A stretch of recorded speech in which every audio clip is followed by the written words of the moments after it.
Hello, sir. Hello. Kumusta na po? Ayos lang, ayos lang. Balita ko, user kayo ng MX3. Oo, actually, matagal na kaming uminom nito kahit sa Dubai pa kami, sa Middle East. Kumusta, sir, yung pagiging engineer mo rito sa Glasgow?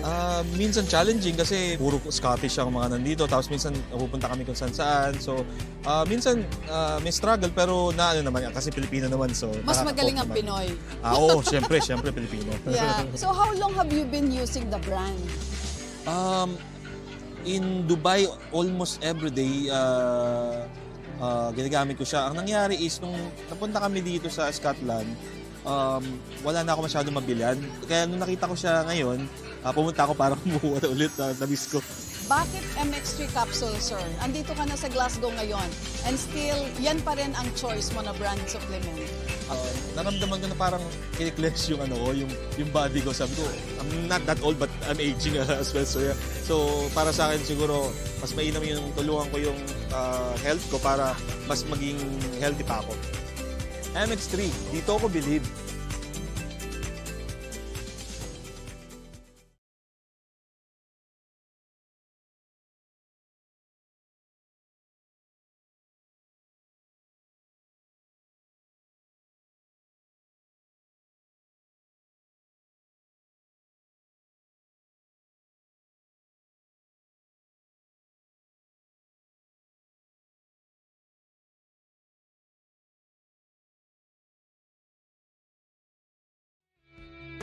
Ultrasonic Broadcasting System, Incorporated.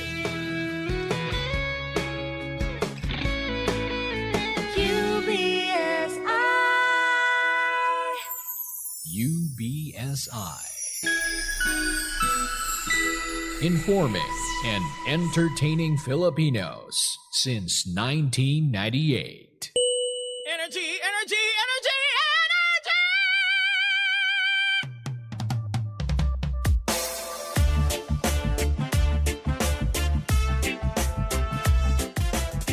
Same, pero iba.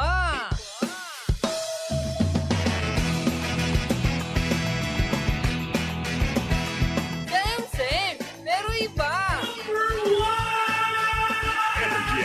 Araw at gabi mo'y tunay na sasaya dito. Sagot namin, tugtugan, kantahan, walang patid na tawanan at kulitan. Huwag mong sabihin radyo, sabihin mo Number 1. energy.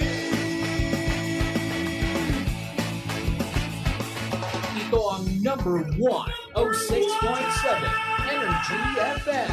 Sa bahay, opisina, kotse, taxi, at jeep. What? Tricycle, FX, basta masigip. Okay, ah. Palengke, internet, plaza, karinderya. Energy FM, nagbibigay saya. Huwag mong sabihin radyo, sabihin mo Number 1. energy. Pangga, energy kaibigan mo. Pangga, energy ang numero uno. Kaya't lumango na at isigaw mo. Same, pero iba. Huwag mong sabihin radyo, sabihin mo energy.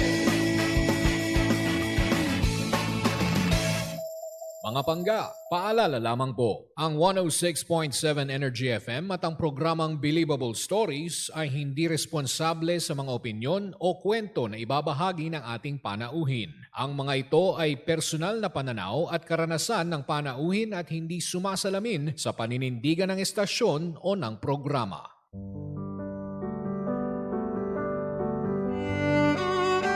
Believable Story, mga kwento, Naranasan kong ma-discriminate ng sarili kong pamilya. Ang hirap, no? Kasi lumaban ka naman ng patas pero iba yung tingin nila sa'yo kasi PWD ka. buhay, Hindi madali na malayo sa pamilya. Pero sa ikagiginhawa ng buhay nila, tinatagan ko yung loob ko. Pinangako ko sa sarili ko, anumang unosong dumating, ilalaban ko yung pangarap ko. at tagumpay. Bawat pait na dumaan, lahat yun, hindi ko na nararamdaman. Kasi, andito na ako eh. Naabot ko na. Ginapang ko to bang para kang laging umakit ng mundo. Pero, nung dumating na yung takdang oras para sa akin, napasalamat Lord talaga ako para sa kanya lahat ng ito. Thank you, Lord! Believable Stories. Kwento, at tagumpay Inspirasyon sa bawat kwento. Believable Stories. Mga pangga, sa programang ito, walang format ang success. Walang formula, kanya-kanyang diskarte. kanya-kanyang tirada. Ikaw, ano ang believable story mo?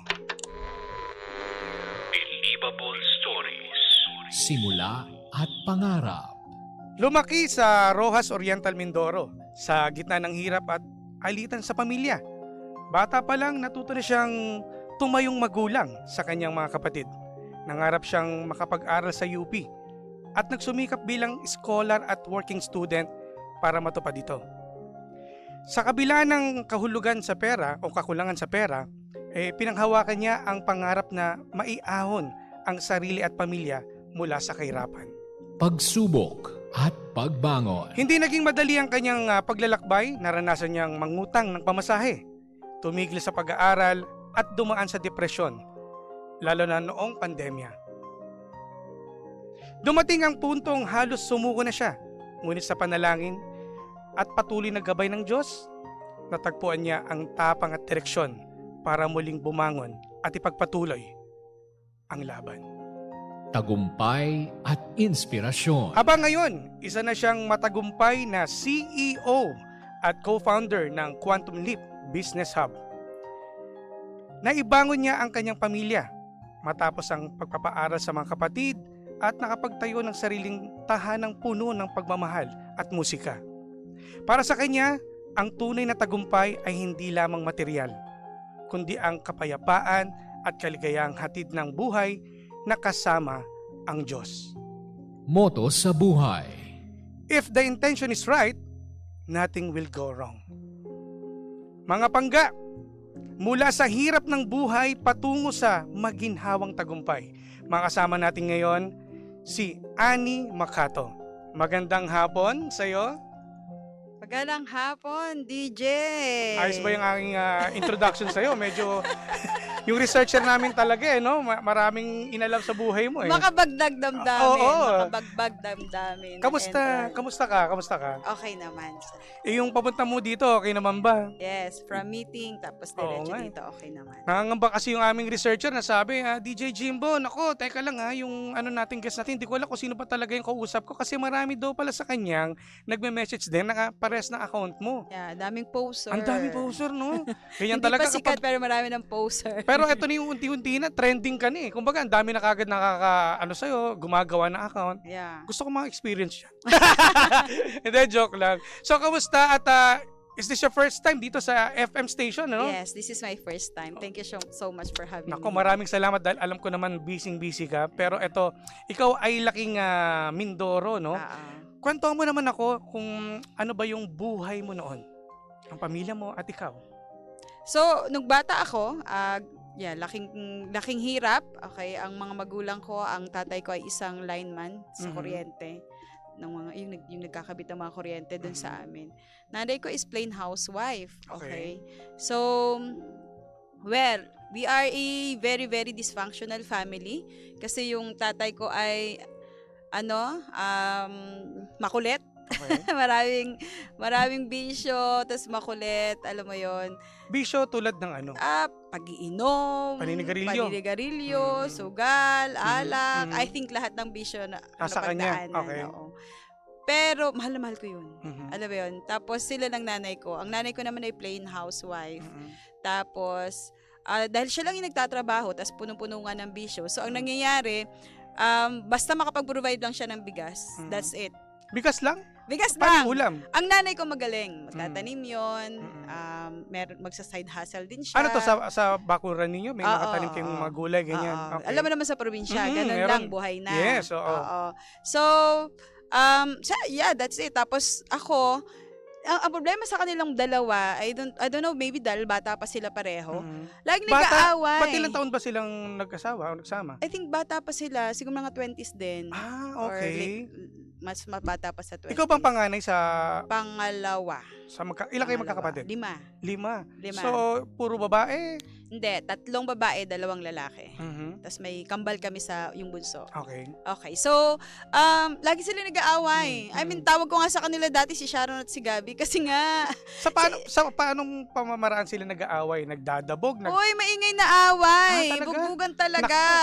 Hanggang sa pisikalan? Oo. O paano nakikita nyo magkakapatid? Oo. So, doon ako parang growing up seeing them like that. Parang my God, nakakahiya na, alam mo yon. Plus masakit talaga, nakakatakot, nag-aalala ako, tapos magulo. During that time na nag-aaway sila, ilang taong ka niyan? Ang natatandaan ko, yung medyo na akong may ulirat na ako, siguro mga 7, 8, ganan. So parang na yan, 7 years old ka pa lang, sa murang edad, nakikita mo na sila. Never ba nila iniisip yun na may anak na nakikitang ganitong... That time, siyempre dysfunctional at saka pag under ka ng influence ng kung ano-anong alak, gusto, lahat. alam mo yun. Okay. At some point, meron pa siyang interaction sa pinagbabawal na mga bagay-bagay. So nalulung din. Oo. So, magulo, mahirap, diba? Pero for some reason, ang sipag ko pag-aral. Alam mo yun, I love going to school. I mean, happy place ko. Parang kung hell sa bahay, heaven sa akin ang school. Okay. Hindi ko alam kung bakit, pero, diba, minsan naniniwala ako, grace ng Diyos yun eh. Alam mo yun, bibigyan ka talaga ng mga bagay na masaya pa rin. At saka pangalawang tahanan natin yan, Oo. So yung time na nag-aaway-aaway yung parents mo, never ka bang nagtanong o kumbaga bakit ganyan kayo? Nagtataka ako. O lalo sa kapatid mo, nagtanong bakit ganyan lagi sila daddy? Nagtataka ako at nasasaktan. I mean, I feel ang nararamdaman ko nun is fear na magigiba kami. Alam mo yon. I mean, kasi nga dahil pareho naman silang mabait sa amin, pareho naman silang mapagmahal sa amin. So pag nag-aaway sila, ang takot ko talaga is maghiwalay sila ng tuluyan. Para sa isang taon, mga 5 times sila maghihiwalay, tapos magbabalikan ulit. Ganan. Grabe. So kumbaga sa estado ng buhay ninyo, pamilya ninyo, paano mo masasabing mahirap kayo? Mahirap dahil wala kami maayos sa bahay, 'di ba? Very kubo talaga yung bahay namin, barong-barong. Alam mo yung pag dumadaan nasa tabing kalsada. So pag dumadaan ng sasakyan, umaalog ka rin, ganon. Kasi kubo yung Oo, tapos nung high school nga ako nahihiya akong dalhin yung mga klase ko sa bahay namin kasi nga maliit, alam mo yun, as in barong-barong. For some reason naman yung mga klase ko, dahil nga nag-exile ako sa school, kala nila talaga maayos yung bahay namin, nagsisisama. Day 1 lang, sa first day of school, sasama sila. So sinabi ko, bahala kayo, hindi tayo kakasya doon Pag lunch break, doon sila kakain. Tapos pag second day, hindi na sila sasama kasi nakita nila, totoo nga. So parang nahiya ka? Nahihiya ako, pero hindi masyadong nakakahiya. Alam mo yon, parang nahihiya ako. Sa probinsya naman tayo, tanggap na natin na kubo, di ba? Oo. So yun, tsaka paano ko malalaman na mahirap kami? Kasi pag may gusto kang kainin, may gusto kang bilhin, hindi mo nabibili agad. Yung that time, ano yung mga gusto mong kainin? Ulam. So kinakain mo madalas, gulay. Oo, gulay. Ulam lang, like for example, fried chicken, ganyan. Oo, alam mo ba na ang hotdog ay natikman ko college na ako? Grabe. Burger, ang unang kain ko ng burger nung college na ako. Bakit ganun? Hindi ka ba Dahil malayo yung probinsya namin, hindi rin siya accessible. Alam mo yun? So ang tatay ko pag nag-good mood siya, ang pasalubong talaga nun sa amin is langganisa, tanda ako. So yun yung pinakamasarap na pagkain na pag nag-uwi ang parents mo? Oo, tapos yung langganisa, dahil wala kaming ref, i-steam ng nanay ko para tumagal ng konti. Alam mo, tapos hindi agad papakainin sa amin, ganun. So sa loob ng isang araw, kompleto naman kinakain? Yun naman yung kahit ganun yung pinagdaanan na relationship ng tatay at nanay ko. We never experience na hindi makakain ng isang beses sa isang araw. Kasi nga madiskarte yung nanay ko. Tapos yung tatay ko, talagang susubin niyan ang bigas. Bigas kasi, sabagay, bigas is life naman talaga. Importante yan. Oo. So, yun, ganun. Ano pangarap mo nung bata ka? Pangarap ko lang talagang yumaman. Pangarap kong maging abogado. Pangarap kong makapag-aral. Hindi ko alam kung saan ko nakuha or saan ko nakuha yung pangarap na yon. But, kapag nag-church ako lang yung nag-church sa amin. Bakit? Bakit sila, hindi? Hindi. Walang ganun. So, ako lang yung nag-church sa amin. Tapos, alam ko lang na, alam mo yung, you know, you have a feeling na you deserve better than this. Ganon. So, pangarap kong makapag-aral. That's very, very, I'm very, very sure. Sa lahat ng mga bata noon, di ba? Kasi lahat naman yung pangarap natin ay maging doktor, di ba? Pero yung makapag-aral, doon sa iniisip na, medyo 50-50 ba kung mag-aaral ka ba? Yung that time, estado mo? Kasi kaya pangarap mo mag-aral? I think, mina-mindset na ako ng tatay ko na hanggang high school ka lang. Bakit? Kasi paano niya in-explain? Lalo sabi niya, pag nag-college ka, magtrabaho na lang. Ganon. Ayan. So, pero ako hindi. Never So, ka nagtampo sa kanya? Pag nag-aaway sila, nagtatampo ako, nagagalit ako pag lasing siya, ganan. Pero alam mo yung sobrang mahal na mahal ko yung tatay ko. Kasi yun doon sa pagpapaaral pa lang, di ba, pangarap mo mag-aral. Oo. Sinabihan ka na huwag ka lang mag-aral. Yeah. Parang meron pa ako narinig ayon sa aming researcher na parang sabi, kabag-anak yata nagsabi na parang huwag yun na pag-aralin niya kasi mag-aasawa rin naman yan. Yeah. May mga relative niya na Sinabi to ganun. mismo ng tatay mo? Sa tatay ko, nung isang relative, I think sister niya or relative niya. Pero na sinabi ng tatay mo sa'yo? Oo. Harap. Ano pa Ay, hindi, rinig ko nung Andun sinabi ka? niya. So Oo. ano mo nun? Anong reaction mo? Wala, I'm very certain na mag-aaral ako. Siguro bata pa lang ako, meron akong tiwala sa sarili ko. Kasi nga, I'm doing well, nag-excel ako sa school. Elementary, valedictorian ako. Kahit walang nagtuturo sa akin. Samantalang nakikita ko yung mga klase ko, hatid sundo ng mga parents. Ako wala, mag-isa ako. Pero nadadala ko yung sarili ko. Tapos nung high school, nakikita ko rin na may isang yung unang batch sa akin nakapasa ng UP. Tapos doon ko nabalitaan na libre pag nasa Okay. UP. Sabi ko, pwede na, kaya ko na to. So, Ipasa ko lang. so during that elementary days mo, so yung high school, paano ka magpatuloy? Nung high school, mabait din talaga ang Diyos kasi yung principal namin nung high school ako, very very supportive sa mga gusto mag-aral. So lagi kaming may na mindset na pag graduate kayo at nag-enroll tayo sa nag-entrance exam ka sa UP, may chance ka mag-aral ng libre. So yun yung scholar mindset ka. pag scholar ka. So yun lang yung target ko noon nung high school ako. Hindi, it doesn't matter kung magbabaledictorian o hindi. Hindi na ako valedictorian noon, nasa I think first honorable na lang ako. Basta pumasok ka Pero sa I average. make sure na ako yung isa sa papasa sa UP. So sa school namin, yung unang batch, kasi ang school na pinasukan ko, yung kakatayo lang, yung parang first year, sila yung tao lang. Nung nag-second year ganun? sila, kami na yung first year. Gano'n, Okay. as in kakasimula So, bagong-bago pa lang. Bagong-bago. Okay. Alam mo yun, yung kubo pa rin yung mga bubong, ganan. So sa first year, may isang pumasa sa UP. So sinundan na namin yon. Second, nung batch ko, 3 kaming nakapasa. Talaga? So, yeah. ano yan? Ano inspiration mo? Kasi siyempre, bibihira yung I ganyan. think may napanood akong movie, nung Filipino movie dati, na doon sinat siya sa UP, sa campus. Tapos sinabi ko talaga sa kapatid ko yung sunod sa akin, sabi ko, Babs, dyan ako mag-aaral. Gusto ko niyang mag-aaral. Kasi parang... Yun nakagad ng bukang bibig mo, no? Simula ng bata ka, no? Oo. Gusto ko talaga makatapos. Never ka bang napabarkada? Huy, happy yung elementary high school ko. Paano? Kasi, di ba, parang puro pag-aaral narinig ko sa'yo. No! So, meron ka bang mga bulakbul days? Oo. Ano tulad Extrovert ako eh. So lagi rin ako mabarkada. Hindi ko nga alam yung... I think hindi ako bookish na kailangan ko mag-aral na mag-aral. Ako yung... So During may the class, patakas-takas ka rin pala, ganyan. oo, no? lalo pag weekend. Doon ako napapagalitan ng nanay ko. Pag uwi ko, tinatapon na yung mga damit ko sa bintana kasi hindi ako nakapaglaba. Yun, yan na. Ganun. So may ganun din ako.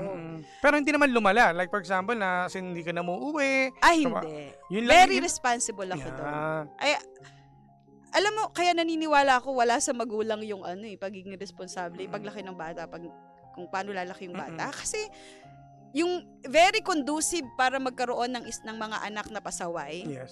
Yung parents ko kasi nga halos wala silang iniintindi kundi yung away nilang dalawa. Pero ako, nag-e-enjoy ako sa kabataan ko, but at the same time, very responsible ako pagdating sa pag-aaral, pagdating sa pag-aalaga ng mga kapatid ko. So, unconsciously nga para ako naging pseudo parent ng mga kapatid ko. Kaya nga eh. So, pag naghihiwalay sila or nag-aaway sila, ako yung nagiging instant parents. Alam mo, ako naging instant nanay at tatay. Kaya mga kapatid ko mas takot sa akin kaysa sa nanay at tatay ko. Kasi parang ikaw yung pinaka-matured na sa magkakapatid eh. Oo. Ganun yung mindset mo that time na. Yeah. Alam mo, high school pa lang yung nanay ko sa akin nagsusumbong yung kapatid mo, ganito. So ako talaga yung tatay. Pag ako na yung nagalit, talaga Grabe. yung mga kurot sa mukha ng mga kapatid kong peklat, akin yun. Kumbaga ikaw yung Ako disiplina nagdisiplina. kanila. Oo. So ito, yung mga kapatid mo naman, nakapagtapos naman, o nakapag-aral naman ng high school, o... Yeah, yung bunso namin, yung kambal namin ay nakatapos naman ng pag-aaral. Graduate naman sila ng college. Yung sunod lang sa akin lalaki, yung both na lalaki ang medyo nahirapan sa kanilang buhay. Alam mo yon. So, but they're okay now. Okay na. Hindi lang sila nakatapos talaga, pero lahat sila nasa negosyo na namin nagtatrabaho. Yung isa ay papuntang Japan na ulit. So, Okay. yeah, we're in a good place. So, right nung now. high school, okay ka naman. Wala naman naging problema. So, nung papunta ka ng college, Mm. doon pa rin sa UP? Oo. So, wala ka naman bang mga pinagdaanan, struggles that time? Nung high school, nakakatawa yung high school. Kasi pag pataas ng taas yung level mo lang, nasa college days ka na, iba na yung na-experience mo nga at kumbaga natatauhan ka na, ano na yung klase may pamilya ka. Yeah. Yung parents mo, ano na na-realize mo? Nung tanda ako nung pagka-graduate ng high school, so sinabihan nga nung relative namin yung tatay ko, huwag mo na pag-aralin yan, mag-aasawa din lang yan, alam mo yun. Tapos, ako, nakapasa na ako sa UP. Alam mo yun? So, paanong ginawa mo at sinabi sa kanila o pinagmalaki? Na Nakapasa ka eh. Kasi di ba may sinabi ng kamag-anak mo sa tatay mo na huwag ka na mag-aaral kasi mag-aasawa ka rin ng, eto, ibang So, ano to eh. nung sinabi niya yon, I think kapapasa ko lang sa entrance exam. Kasi big deal sa amin na pagpasa sa entrance exam. Wala akong ibang in-exam na college. Yun lang talaga. Yun lang so, talaga. yun na yung kumbaga, talagang pangarap mo na. Do or die yun. Oo. Alam mo yun? So, hindi madali ang exam sa UP. Yes, So, nung narinig ko yon na sinabi nung relative namin, kakapasa ko lang, I think nagpapaalam ako dahil kailangan, syempre, mamamasahe ako, kukuha ako ng dorm, hopefully dapat may maghatid sa akin from probinsya to university. Ang hirap, tsaka ito, ang hirap din, di ba? Imagine, syempre kukuha ka ng dorm. Di ba, medyo problemado ka sa financial eh. Yeah. So, paano yun? Ayun, I think yung conversation na yun doon niya nasabi kasi parang sinabi ko na kailangan ko ng pamasahe. Kahit hindi niyo na ako ihatid, humingi lang ako ng parang ano ba yun, yung instruction sa teacher namin kung paano, saan ako bababa, saan ako sasakay, saan ako bababa. Para hindi ka maligaw. Okay. So meron ako noon, tapos humihingi lang ako ng pamasahe. So sabi ng tatay ko, well, siguro nanghiram pa siya, kaya siya nasabihan ng gano'n nung kamig-anak. Tapos, nung meron na, sabi niya, ito, 7,000. Ito ang una't huling 7,000 na ibibigay ko sa'yo dahil hindi ko talaga kayang suportahan yan. So, yung 7,000 na yun, malaking halaga na ba that time? Malay ko ba na maliit? Diba? Malay ko ba na maliit pala yun? Okay, paano pero naman? sa batang isip ko, okay, 7,000. First time ko mahahawak ng 7,000 at that point. Sabi ko, sige, okay na yan, kaya ko yan. Tapos, nag-impake, diba? Wala talaga naghatid sa akin. Bakit? DJ, alam mo yun? Masama loob o bakit? Hindi naman, wala lang capable siguro. Parang yung nanay ko nag-aalaga ng mga kapatid ko, yung tatay ko may trabaho. So parang ako rin naman, actually kahit nung elementary high school, hindi talaga ako alagaing bata. Pero kumbaga parang sa gantong sitwasyon, syempre, kumbaga bilang magulang, malaman ko yung anak ko ganun, kumbaga proud ako eh. Pero ikaw, nakita mo yung mga pinagdaanan mo, di ba nakapasa ka, di ba dapat proud yung parents mo? Bakit hindi ka ba nagtanong sa kanila, hindi pa pumutok yung damdamin mo na, hoy, wala naman ako nararamdaman. Nung elementary o high school days, hindi ka sinuportan, di ba sabi mo? Bakit? Siguro dahil those days, hindi ako masyadong emotional pa. Kasi masyado akong sanay dun sa, kailangan ko, I have to step up. Alam mo yun? So, hindi ko pa nararamdaman yung mga tampo-tampo. Kaya yung mga Gen Z ngayon, hindi ko maintindihan, sobrang matampuhin. Pero nung panahon namin, mga emotional kasi ngayon mga Gen Z. Oo, nung panahon namin, sabi ko sa'yo, DJ, nung elementary ako, pag a-attend ako, pag mag-aano ako, yung, lalaban ako ng mga quiz bee, tapos dadalhin ako sa ibang school. Gigising ako ng gigising ako ng 4 AM. Ako ang magluluto ng pagkain ko. Ako magpiprito ng tulog sila. Tapos aalis ako magpapaalam lang ako pag aalis na ako. So, kaya siguro yung pagpunta sa university nang mag-isa lang ako, hindi na siya bago sa akin. Pero isang malaking pagsubok at 'di ba kasi malalayo ka sa pamilya mo eh. 'Di ba? 'Di ba sabi mo ikaw yung naging parang padre de pamilya, lalo na sa magkakapatid. Aalis ka na. Kawawa yung mga kapatid mo, anong inisip nila na wala nang magtatanggol sa amin? Wala nang kawawa naman. Hindi ba nahabag ka na? O paano kayo? Mas excited ako makapag-aral. Ano sinabi mo sa kanila? Tapos sinabi ko, mag-aral kayo mabuti, mag-aaral lang din ako, babalik ako pag kaya ko na. Ganon. Tapos, alam mo, hindi rin masyadong malungkot yung buhay naming magkakapatid, kahit ganun yung nanay at tatay ko. Kasi pag nag-aaway lang naman sila, nakakatakot. The normal days, they are so loving. Kahit yung tatay ko, alam mo, yung tatay ko yung pinaka-mabisyong tatay na nakilala ko rin. Pero never namin nakita na babastusin kami, never namin nakita na basta mapagmahal sila pag hindi sila nag-aaway.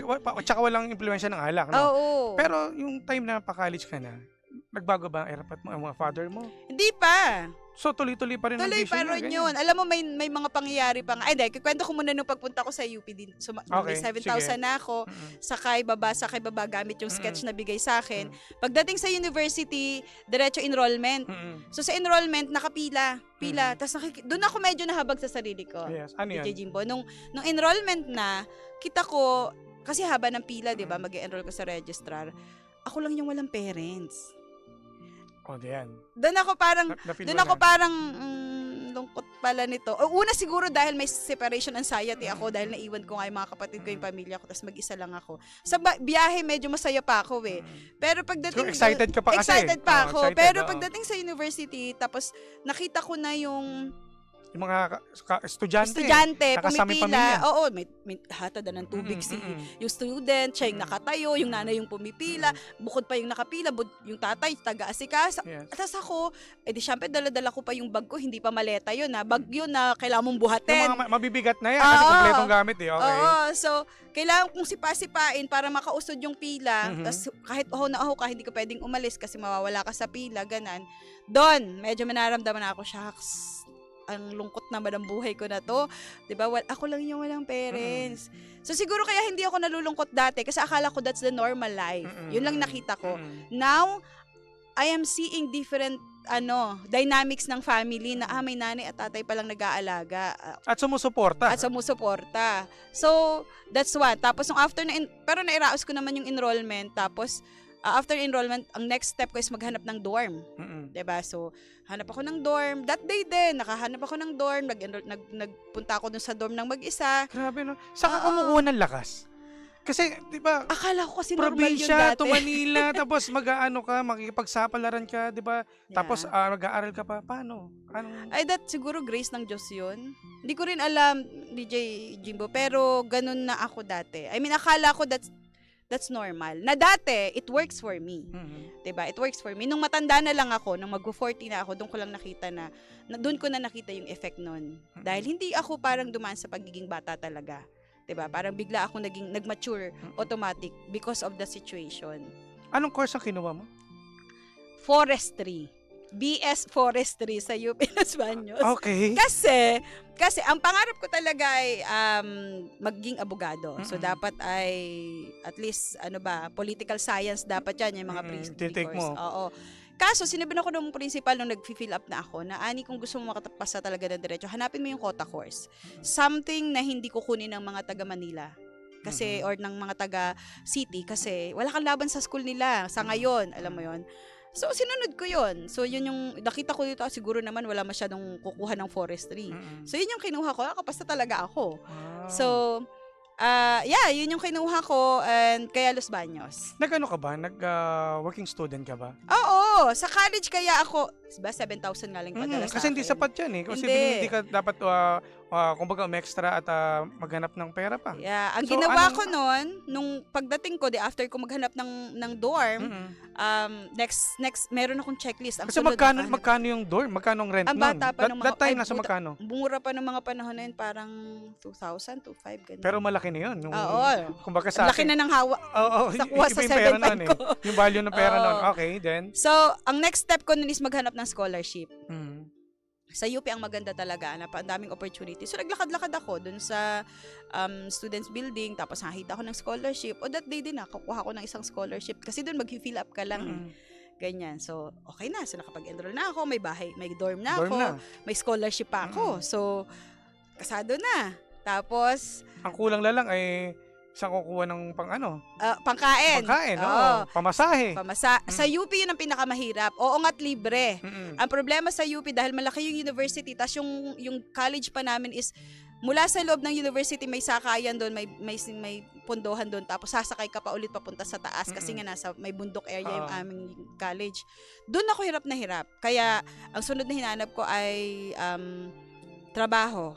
Anong trabaho? So, nag-student assistant, marami din yon sa mga library, ganan, pag-break. Tapos, sa fast food, marunong ako magawa ng burger kasi nagtrabaho ko sa mga fast food chain.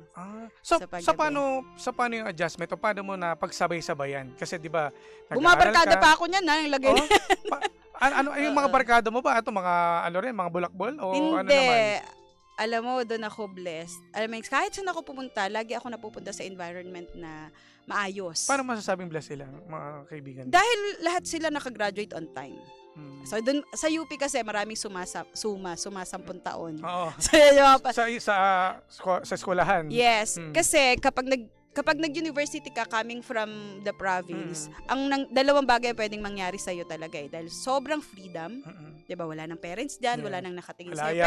Malaya ka. Pwede ka mapahamak talaga, mapapabulakbul ka, mapapainom ka, mapapabarkada ka. Or the other way is parang dun mas lalong na-enhance yung pagiging responsable ko. But still, masaya ako. Masaya ako nag-enjoy. Marami akong friends. At hindi ako napunta sa mga friends na masasama. Yun, I think, protection na yun ng Diyos. At saka, kumbaga, ikaw yung pumili na magiging kaibigan mo dun eh. Oo. So, pero hindi rin natin kasi environment is stronger than willpower. Diba? So, ako talaga naniniwala na yun ay grace ng Diyos na ikaw ay malagay sa environment na maaayos din. Kasi, meron akong ang taas ng walls ko kapag alam kong ay mapapahamak ako dito. May mga times na mapapa-try din ako ng mga bagay-bagay, napapainom. Kasi wala namang perfectong makakasalumuha tayo, may mga ibang ano din. Oo. Pero meron akong sariling boundaries for that. Ano basihan mo? Ako intuition. Intuition. Mataas yung intuition ko, bata pa lang ako. Ramdam ko talaga pag hindi ako komportable. Oo, hindi ako komportable. Tapos marami akong acquaintance, pero may iisa akong best friend. Okay. Ayan. Babae, lalaki? Babae. Best friend ko siya, business owner ko pa siya hanggang ngayon. Business partner ko pa siya hanggang ngayon. Okay. So taga saan naman siya? Taga San Pablo. Oo. Ito privilege to. Anak to ng maayos yung pamilya nila. So, yun. Pag wala akong makain, pupunta ako sa kanya. So, may mga baon siya, mga dilata, hatiin namin yun. Share kayo. Share kami doon. Oo. So, sa UP, yun yung pinaka-challenging sa akin. Nagsusurvive ako. Mahirap talaga. There are times na tatawag din ako sa amin, hihingi rin ako pag hindi kasya, hindi magpang-abot. Pero dahil nga yung tatay ko, sinabihan niya ako, sinabi ko sa'yo, yan lang, masisigawan ka pa, alam mo yon. So, dami kong diskarte. So, never ka na humingi ng sustento sa parents mo that time na... Humihingi-hingi rin ako, pero most of the time, hindi talaga sila makapagpadala. And then, I understand. I understand. Kasi alam ko naman kung ano inalisan ko eh. Kaya nga. So, eto, hanggang sa nakatapos ka ng college, ano yung unang-unang naging work mo? Medrep. Pangarap ko rin maging medrep. Kasi dahil may kotse. Alam mo, pansin ko, no? Never ka ba nagka-boyfriend? Or nagkaroon... Ay, paano yung love life mo? Uy, high school, nagbo-boyfriend na ako. Meron din. Oo. Kasi parang wala kang nakwento eh. Parang lahat eh. So, meron din. Naging inspiration mo rin. Oo. High school, nagka-boyfriend ako. College, meron din akong isang naging boyfriend. Tapos... Classmate. Ganun. Batchmate. Pero ibang course. Okay. Tapos, college ko rin naging boyfriend yung pangasawa ko ngayon. Ito na. So, dito mo na nakilala yung the one mo nung college. So, ano to? Hanggang sa makapagtapos ka, nagtrabaho ka, kasama pa rin siya? Ganun? Oo. Ang asawa ko ay hindi ko nakilala sa university. Ang asawa ko ay nakilala ko. Umuwi pa rin ako ng probinsya kasi crush ko to nung grade 3 pa ako. So, baka yun ang inspiration mo siguro that time. Hindi rin eh. Ang nakita ko lang sa sarili ko, I'm very, very loyal sa relationship. Ang liit lang. Extrovert ako, so ang dami, mabilis ako makisama. Nasaktan ka rin ba? Sa pag-ibig? Oo naman. High school, yung unang crush ko, siya ang unang crush ko nung elementary, pero nung high school, nagka-boyfriend ako, or may heartbreak din ako. So, nung nakagraduate ka na, nakilala mo yung the one mo, so, siya ito yung husband mo ngayon, ito yung husband ko hanggang ngayon. Hanggang ngayon eh. Hanggang ngayon. Hanggang forever. Habang buhay. So, eto, ano yung unang trabaho mo nung nakapagtapos ka? Medrep, kasi pangarap kong, alam mo ako, ang hilig kong, pag may nakita akong isang bagay, papangarapin ko yan. Tapos tatrabahuhin ko talaga siya. So, kahit forestry yung trabaho, yung tinapos ko, alam ko lang na pwede ko namang hindi gamitin yung pinag-aralan ko kahit ngayon naman. Kahit hindi, kumbaga parang... Hindi align. Oo. Ayun ko, lagi so, nakita mo I'm naman breaking the rule. Always I'm bending the rules. Sariling decision mo yan? O may nagsabi sa'yo? Hindi, nakita ko kasi na yung sister... ng boyfriend mo? Hindi, yung sister ko, yung sister ng best friend ko, that time ay medrep. So, pag hinahatid yung best friend ko, ang ganda ng kotse, puting kotse, alam mo yon. Sabi ko, shucks, gusto ko rin magkaroon ng kotse. Dati, di ba, gusto ko lang makapag-aral. Nung college na ako, gusto kong magkakotse. Pero hindi ko alam kung paano ako magkakakotse. So, doon ko nalaman na pag medrep ka, nag-i-issue sila ng sasakyan pag magaling ka. May komisyon na Oo. sasakyan. Okay. So, kaya ko, pagka-graduate ko, ang lahat ng ina-applyan ko at sinandan ko ng resume ko ay lahat ng mga pharmaceutical So, companies. yun. So, yun ang first job mo. Oo, Gano'n yun ka yung tumagal? first month ko. Uy, mabilis lang. 6 months lang. 6 months? 6 months So, lang. nag-shift ka? Hindi. Nung 6 months ako, maliit na company pa yung napagtrabaho, hindi ko na nga tanda ang pangalan, pero maliit na company pa yung napagtrabahuhan ko. Tapos, yung best friend ko that time, nasa abroad na siya, OFW na siya. Tapos, Napalayo ka na? Kung paano yan? Oo. So, nung nasa abroad na siya, sabi niya, alam mo, meron ding bakante dito. Ay, gusto ko. Sabi ko, kasi mukhang hindi ako magkakakotse dito kasi hindi siya malaking company. Pangalawa, ang liit din ng sahod. Alam mo yon.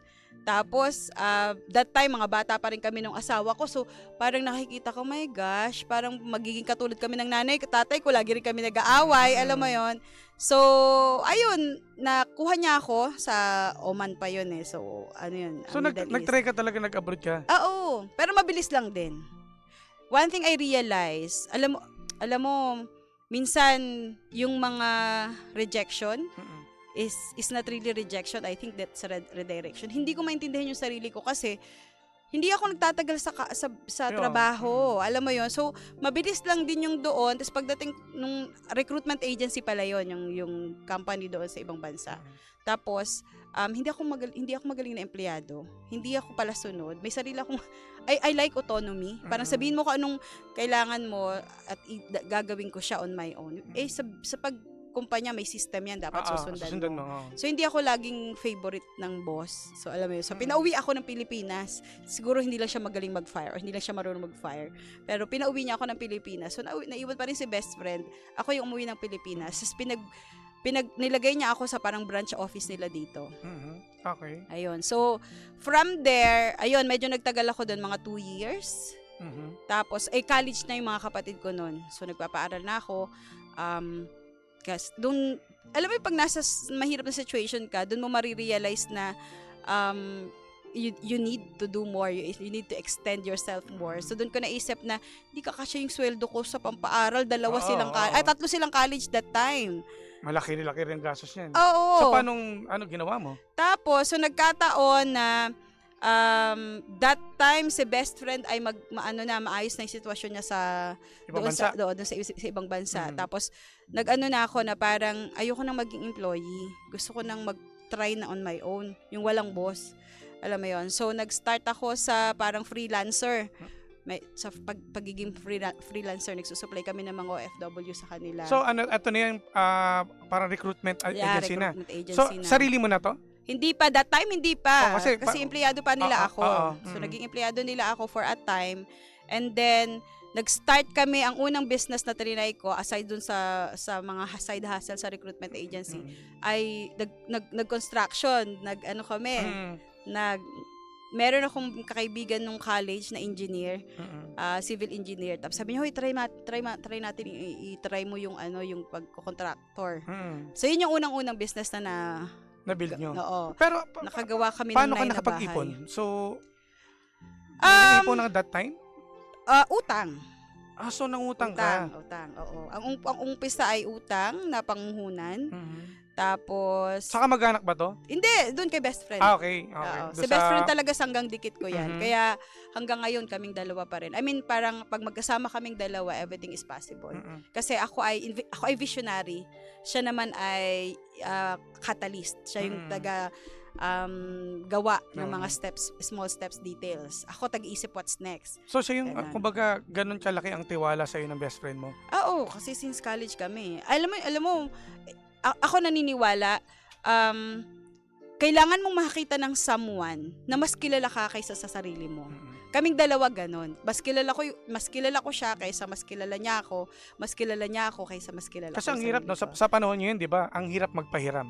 Oo. Lalo na kahit hindi natin, kumbaga, kahit kapamilya nga natin, inahirapan tayo magpahiram dahil yung iba nagkakaroon ng problema. So Oo. eto, ganun kalaki yung tiwala sa'yo ng best friend mo. Oo. So nakapagtayo ka. Nakapagtayo Okay. kami. So tumagal to mga ilang taon? Mga 2 taon kaya lang nalulugi kami kasi hindi naman wala namang engineer sa amin. Pero nakapagtayo kami, I think, mga 9 na bahay. Oo. So hindi siya nagtagal for ilang years? Mga 2 years. 2 years. Mga 2 years. So paano yun? Yung hiniram mo dun sa best friend mo, naibalik mo ba sa kanya? I think naibalik naman. Hindi naman na niya ako sinisingil. I think naibalik Okay. naman. so paano yan? So ano pa yung... And then siya, ginawa mo? nung nagtuloy, sabi niya, ito na lang yung mastery natin eh. 'Di ba? Ito na lang yung gawin nating negosyo, yung sa recruitment. Kasi yung husband ko siya, at saka yung mga sisters ko, tas ako yung tagahanap ng clients. So yan, yun yung nag-boom talaga. Yung mga So tumagal, recruitment agencies. eto, dito mo na naramdaman na eto na. Oo. Ito na talaga yung linyahan ko. Yes. Tapos yun yung very active na income ng family. Tapos doon kami nakakaipon. Tapos so ako ang inilabas ko yung sarili ko at sila yung nagma-manage doon. Meron na kaming holding company. So meron kaming OBB holding company. So ito naman yung nagma-manage nitong mga company. Tapos plus accumulate ng mga properties. Doon ako. Yun talaga yung gusto So ko. kumbaga parang naka-divide na kayo no? Oo. Ikaw doon ka sa mga properties. Properties and management at yung strategic growth.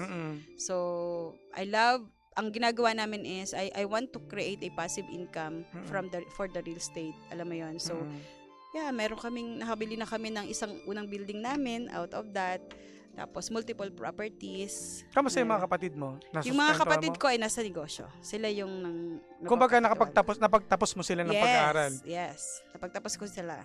So eto na, dito na tayo fast forward na tayo dun sa yung Quantum Leap. Ano to? Anong is this consultancy or ano bang Quantum Leap is a business community hub. So ito, napunta naman ako dito dahil nung nagnenegosyo kami ng best friend ko, 'di ba pareho kaming walang genes ng negosyante. So there was a time na parang alam namin yung mga ginagawa in the next 5 years. Pero after 5 years, parang nandun ka na sa na hindi ko na alam kung anong sunod.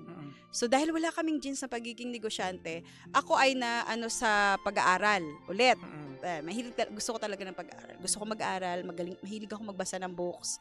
So yan talaga yung mga happy place ko. Kaya pwede mo akong iwanan sa isang room na may mga libro, kaya gustong-gusto ko yan, ganun. So ako napunta sa pag-aaral hanggang sa nag-enroll ako ng mga business coaching, ng mga business training abroad. So doon ko nakilala yung aming business coach and business mentor, si Rajiv Talreja. So pumunta siya dito once a year. He's the Asia's leading business coach nowadays. His company is Quantum Leap. Okay. And ang porte talaga nila is business coaching one-on-one. So, ako, nag-enroll ako sa kanila mula sa umpisa hanggang dulo. So, yung pinakamataas niyang one-on-one coaching for a year, equivalent siya ng MBA dito sa school. So, ako ay nag-isip, sabi ko, mag-aaral, babalik ba ako sa academic at para mag-aral? Dahil napunta ka sa pagnenegosyo nang hindi ko naman na sinasadya, alam mo yan, mahiwaga talaga ang Diyos pag nag-direct siya. So, etong mga crash courses na ganito. Tapos may one-on-one hand holding sa iyo. Tapos real time, 'di ba? May implement po agad. Kasi kapag yung academic na mga MBA, I mean, kailangan mo talaga tumigil for a year or 2 years, 'di ba, para tapusin siya. Pag-aralan mo talaga. Oo. So ako, nag-invest ako 'yan. Pupunta ako ng abroad, nag-aaral ako doon, ganan. So since 2017, student nila ako. Tapos dahil once a year lang siya pumupunta dito, sobrang ganda ng ng templates nila, sobrang ganda ng mga modules nila.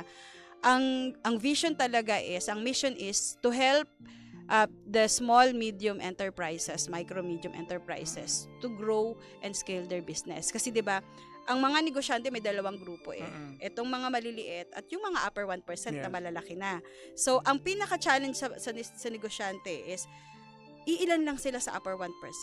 'Di ba? At palaisipan sa mga MSMEs kung paano nakakatalon doon, right? So meron tayo dito mga MSMEs 10 years na, 20 years na. Ano yung meaning nun? Micro, small, medium enterprise. So yan yung mga 0 employee to 10, 20, hundreds, thousands, 'di ba? Malalaman mo na MSMEs ka pa kapag ikaw pa yung nakatutok lang sa lahat. Kasi yung mga upper 1% mapapansin mo, sila Henry C, sila mga matataas na. hindi na sila kilala na or hindi na nila hawak yung mga departments. Kumbaga Oo. stable na sila patagal na eh. Yes. At yun yung transitioning from here to there, yun yung mahirap sa atin. So, doon ako naging interesado sobra sa kakaaral ko ng kaka-implement sa sarili naming negosyo. Then, one time, tinap ako ni Rajiv mismo, tapos sinabihan niya ako na, you know what, if you want me to keep coming back in Philippines, you have to create a community at least, 'di ba? Na pwede mong itap para makatulong sa mga negosyante. Yes. So, during that time, nagtayo ka na dito sa Pilipinas o sa Manila, no? Yes. Ito may tanong, Ani, gaano ka ka-credible na masasabi mo sa sarili mo na kaya mong tulungan yung mga negosyante? Well, Kasi di ba ang tiwala ng tao eh. It depends on the results. Oo, di ba? Paano mo masasabi sa sarili mo na credible ka? Well, unang-una, I will go back to my intention. I will go back to my intention na I'm here for me to learn also. Diba? I'm alive. I dedicate my life to be a lifelong learner. Okay, so I'm here to learn also. And by teaching, naniniwala talaga ako na by teaching, I'm learning more. Okay, so tinuturo nila sa amin yung mga modules, then saka namin siya tinuturo. Credibility-wise, because hindi ako nagsasalita ngayon dahil nang wala akong pinagmulan. Alam mo yon? I know exactly how I build myself. Okay, so for me, that's credibility. Okay? And also, ito lang, 43 ako ngayon eh. So, nung bago ako mag-40, I think meron akong parang naging life-changing. Ay, nakikita sa Facebook, natin, yung mga napupundar mo na, okay? Oo. So, yan yung, nung nag-open kami ng sarili naming business. Meron kaming scholarship. Dati, ako yung scholar ng UP, so ngayon kami may scholarship kami doon. Wow. Yeah, that's the partnership. So, nung makwento ko lang, ang isa rin sa pinaka-challenging na dumaan sa buhay ko. I mean, mapapansin mo sa akin mula bata hanggang sa makatapos ako. Parang ang hirap ng pinagdaanan. Napakalaki. Pero alam mo, hindi ko yung ramdam na mahirap. Akala ko normal way of life yun.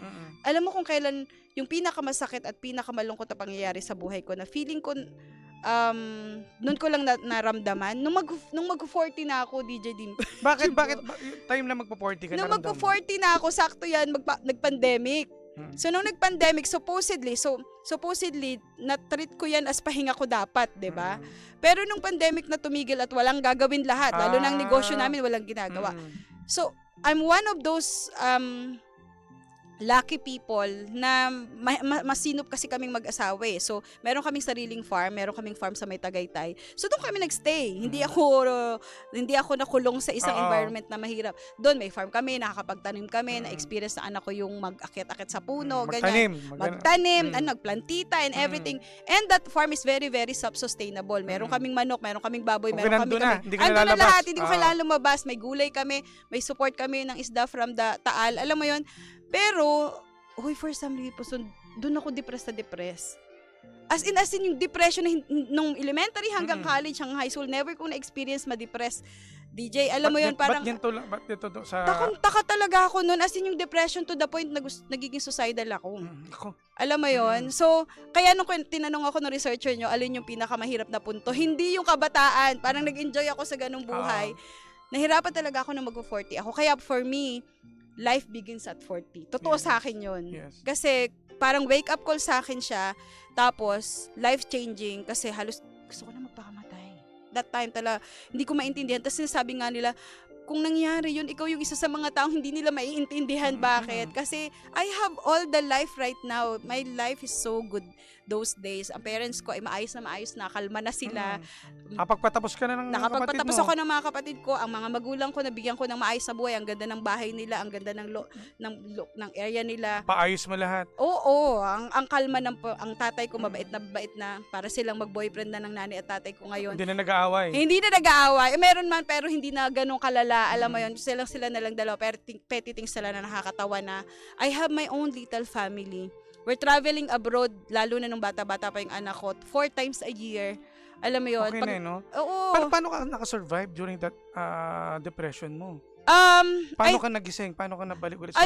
Una I think, siguro pag ganun, lagi nandiyan ang Diyos. Parang, for some reason, hindi ako magaling humingi ng tulong. Kasi nga, all my life, ang dami ko nang nalampasan Bata ka pa lang eh. Oo, so parang meron akong belief Independent system. ka na eh, no? Oo, kaya feeling ko kaya ko lahat. Pero that time, natuto akong humingi ng tulong. So, nagpe-pray ako lagi na parang, shucks, Lord, hindi ko alam kung anong nangyayari, pero natatakot ako sa nangyayari sa akin. Gusto ko lang maintindihan. I think what happened to me during pandemic is that, dahil tumigil ang lahat, sanay yung body system ko ng rarara. Alam mo, chaos-oriented ako siguro dahil nga yun yung environment ko. Laging dapat may aayusin, dapat lagi gagawin. Oo. Tapos biglang wala. Hindi ako sanay nang nagre-relax. Alam mo yun. So, dun hindi ako okay. Tapos, nagpagamot ako. May therapist ako. For I think 2 years akong nagpa-therapy. Tapos, na-diagnose ako as codependent. Merong ganong mental condition na codependency. Yun nga, parang chaos-oriented, addiction sa relationship, 'di ba? Parang very controlling. Nung pandemic, wala kang pwedeng i-control. Wala. Kasi talagang, kumbaga, kanya-kanya tayo that time eh. So, nakalampas ako doon because I learned how to ask help. 'Di ba? I rely on His will. 'Di ba? Siya lang talaga yan. Mas naging makapangyarihan talaga siya sa buhay ko nung panahon na yun. Doon ko siya nakita. And I think ang lesson learned sobra dun sa akin na naging malinaw na malinaw is that I exist. Yes. Kasi yung mula sa 0 hanggang 40, bago mag-40, hindi ako kasali. Pag tinanong mo ako sa isang table, sino yung mga tao doon, hindi ko nakita yung sarili ko, nanay ko, tatay ko, mga kapatid ko, anak ko, asawa ko, or sino man yung mga dadagdag sa importanteng relationships ko. Wala ako. Alam mo yon.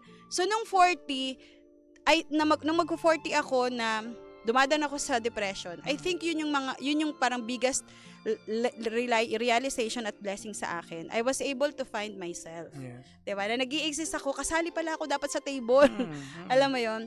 So, that is a very, very painful at nakakatakot, scary moment. Pero I think blissful after. Nung na-realize ko na, kasali pala ako. So now, my priorities are different. Diba? Ano na yung priorities mo ngayon? Myself, number 1 na siya, dati Tama. wala. Oo. Myself, my husband, my son, my parents, my siblings, my best friend, my team, diba? And all the people that is important to me. Ganon na yung hierarchy ko ngayon. Which is, I'm so happy to live this life na ganito, na parang one day at a time. Hindi yung kagaya dati na lahat kinokontrol ko. Alam mo yun, lahat kailangan kontrolin, lahat dapat alam ko yung kahihinatnan. Ngayon hindi, nag-e-enjoy ako. Kumbaga ngayon, planado na. Planado and mas flowing. Yes. 'Di ba? So kanina when you're asking me how credible I am, I feel I'm ready now kasi ngayon mas nakita ko na capable ako to receive more responsibility. Kasi dati akala ko kaya takot ako sa responsibility ng marami. Meron akong paniniwala dati, DJ Jimbo, na ayusin ko lang yung sarili ko, ayusin ko lang yung pamilya ko, ayusin ko lang yung yung parang yung grass sa paligid ng puno ko. Pag yan green lahat, okay na ako, nakatulong na ako sa pamahalaan, sa gobyerno, sa mundo. Alam mo, yan na yung contribution ko, ganyan lang yung paniniwala ko. Pero nowadays, nakita ko na I can be more. Alam mo yan, I can be more. Okay naman na silang lahat, 'di ba? I think that's the most inspiring life na binubuhay ko ngayon. Mas masaya siya, actually. So, second live namin na event last Saturday, nung Saturday lang. And I'm the one who's facilitating it. Ako yung naging speaker nun. Tinuturo namin, ang tinuro naming modules nun ay Scale for Sales. Scale your sales. So, when I'm doing that, that's my first time na mag-speak on stage sa maraming tao talaga. And take note, business owners lahat sila. Alam mo yon. So I feel credible kasi I saw the people, I saw their eyes, I saw the eyes of these business owners na very, very interested. At nagtitiwala. Yeah, and engaged. Alam mo yon. And they learned something doon sa tinuro namin. Alam mo yon. So parang sabi ko, if luluobin ng Diyos, this will be my legacy. Wow. So ngayon, kamusta ng buhay mo? From dati na ang importante lang sa inyo, ibigas. Yeah. So, kamusta yung buhay mo ngayon? Ano na yung napundar mo ngayon? Una, may farm ka? May farm na, di ba? Yeah. Una, ang pinaka ipinagmamalaki ko talaga is I was able to create my small family, very, very different from the family that I had nung ako ay maliit. Mas importante sa akin yun. That's one of the most tangible thing na ipinagpapasalamat ko at ipinagmamalaki ko talaga. Material things, iba-iba na. Nakita ko pa, iba-ibang bansa ka na lang eh. Iba-iba na material things. Una, Properties. Yeah, I'm very addicted sa properties. Normally, pag kumikita kami talaga nun, as much as possible, every quarter, bumibili kami ng properties kasi that's my end game. And Yun for yung investment, inaano ko, right? For investment. And passive income talaga, maganda talaga ang properties. So, somehow, nakabili na kami ng sarili naming building. Ano ba? Pinagmamalaki ko yung culture na na-create ko sa sarili kong pamilya. Malayong-malayo sa kinalakihan ko. At ang ulam. Oo. Baka hindi, iba na yata yung mga steak na yata ngayon. Ay, hindi. Alam mo, nakakatawa. Ano? Nung bata ako, gustong-gusto ko ng hotdog, gustong-gusto Oo. ko makatikim ng longganisa. Ang rule sa bahay namin ngayon, baliktad. Yung Ano? mga kinakain ko nung bata ako, yun yung dapat pagkain sa bahay. Kasi nakasanayan mo na. Okay, Oo. okay. At saka syempre, pag tumatanda ka, mas importante na yung health. Tama. 'Di ba? So, yeah. So, food, syempre, lahat ng pagkain na akala ko hindi ko matitikman, nakakain ko na. Dati, ang cravings ko lang, bayabas, pupunta ako Oo. sa bayabasan. 'Di ba? Prutas-prutas lang. tsaka Prutas lang. Doon, Gulay. pagkakatapos ko, magpapalit lang ako ng uniform. Alam ko na, akala mo farm ko yung mga gubatan sa amin. Grabe. Kasi, yun yung merienda ko. Wala namang McDonald's, no? Walang Oo, wala Jollibee. pa. Tsaka malayo tayo sa city, no? Wala kayo, no? Oo. DJ Jimbo talaga ako ang ano ko, kukuha ako ng itak, pupunta ako sa gubat, kung ano yung season that Oo. month. Yun lang yung yun kakainin yung mo. pagkain ko. Tapos butong tuwa na ako doon. Ganun Grabe, yung no? pagkabata ko. Alam mo yun. Ay, no. Ani, eto ngayon, anong mensahe mo sa parents mo? Lalo na yung dati, 'di ba? Sabi mo hindi ka nila nasasamahan. Ngayon napatunayan mo sa kanila kung ano yung future na hinahanap mo Yeah. na nangyari. Anong message mo sa mother mo? Ay, mahal na mahal ko kayo. Lalo na sa nanay ko. I'm super duper grateful. Salamat. Nagpapasalamat talaga ako ng maraming sa nanay ko kasi despite ng pagiging magulo ng pamilya, kung wala ka at hindi ka naging matatag at hindi ka bumabalik every time na humihiwalay ka, iba kami kung naging broken family kami. I have nothing against sa mga broken families. Maybe they have the reasons. But for some reason, ang isa sa pinagpapasalamat ko sa nanay ko talaga, sa'yo ina, ay nanatili kang matatag. 'Di ba? Ikaw talaga yung tinitingnan ko pagdating sa pag-aasawa, sa pamilya. Kasi alam ko kung gaano kahirap yung pinagdaanan mo sa pagsasama nyo ni Ama. Pero, para mag-stick ka, para manatili ka sa relasyon nyo, at para mabigyan kami ng buong pamilya, wala ako ngayon dito. Hindi ganito yung pamilya natin kung I think humiwalay ka at hindi mo pinanindigan yung pagsasama nyo ni Ama. So, mahal na mahal kita. At sana ay masaya ka talaga ngayon. Sana ay, alam ko naman masaya ka. Nako, alam kong this is the best of your life so far. So, maging healthy lang ho talaga. Marami pa magagandang bagay na pwedeng mangyari sa buhay. Ngayon ay patagalan na lang ho talaga ng buhay. Yun yung gusto kong hingin sa inyo. Sa father mo? Mahal na mahal kita, ma. Alam mo yun, kahit na anong nangyari, wala talaga akong ulitin man yung buhay, alam mo yun, ulitin man yung buhay, okay pa rin ako na ikaw ang tatay ko. 'Di ba? Lahat ng magagandang, hindi ka naging ideal na tatay nung bata kami. Ngayon ko lang na-realize na hindi ka pala ideal dati. Pero, lahat ng magagandang katangian ko bilang tao ngayon ay nakuha ko sa'yo. Alam mo yung lahat ng magagandang ugali ko pagdating sa negosyo, nakuha ko talaga sa'yo. Huwag kang mang-aapak ng ibang tao, huwag kang madamot sa pagkain, huwag kang mandadaya. Alam mo yon, huwag kang mangungupit, mandadaya. Galit na galit siya dyan dati. So, yung mga bagay na yan, nakuha ko yan sa'yo. At ipinagpapasalamat ko talaga na ikaw yung tatay ko. And I think lahat ng mga pagsubok at responsibilidad na unconsciously ipinasa mo sa akin ay kahit mahirap dati, tinuturing ko siyang blessing kasi hindi ako ngayon ganito katatag, hindi ko madadala yung buhay ko ngayon kung hindi ikaw rin yung naging tatay ko. So, salamat ng marami. Magmahalan lang kayo ni Ina dyan, diba? At saka, alagaan ng sarili kasi hindi pa ako handang may mawala kahit na sino. Dahil alam ko marami pa ng paganda ang buhay. So, i-enjoy lang ho yung pagsasama nyo at yung buhay nyo. Sa buting asawa mo naman. Ay, naku, yung asawa ko. Yung asawa ko ang yung asawa kong grade 3 pa lang ako ay sinindawan mo na kagad, no? Nakita mo na kagad. Nung elementary pa lang ako, grade 3 pa lang ako, marupok na ako sa iyo. Alam mo yan. There was a time na gusto kong tumawag kay Papa Jack. Bakit? Dahil tayong dalawa ang dumadaan sa, hoy, makulit din yan. Parang mini version yan ng tatay ko nung nag-uumpisa kami. Parang na-curious ako doon. Bakit mayroon ba kayong pinagdaanan ng asawa mo? Oo, ang asawa ko makulit din yan, ng bababae din. Ano yung pinakamatindi na ginawa niya sa'yo? Ng chicks. Mhm. Tapos, inaway ko yung chicks. Okay. Yan. So, tapos, alam mo yun, yung parang, di na ako yung nang-aaway na yon, alam mo yun. Kasi very possessive ako sa mga mahal ko. Pag akin yan, huwag mong pakikialaman. So, hindi ako, alam mo, ang ironic ko, hindi ako nagagalit sa kanya, nagagalit ako dun sa chicks. Okay. So dun ako na parang ano ba yan? Two-way itong cheating na to, pero bakit hindi ako sigalit sa kanya, dun ako dun sa isa lang nagagalit, alam mo yon. So, now I realize, kasi nga, I'm codependent, importante sa akin yung relationship.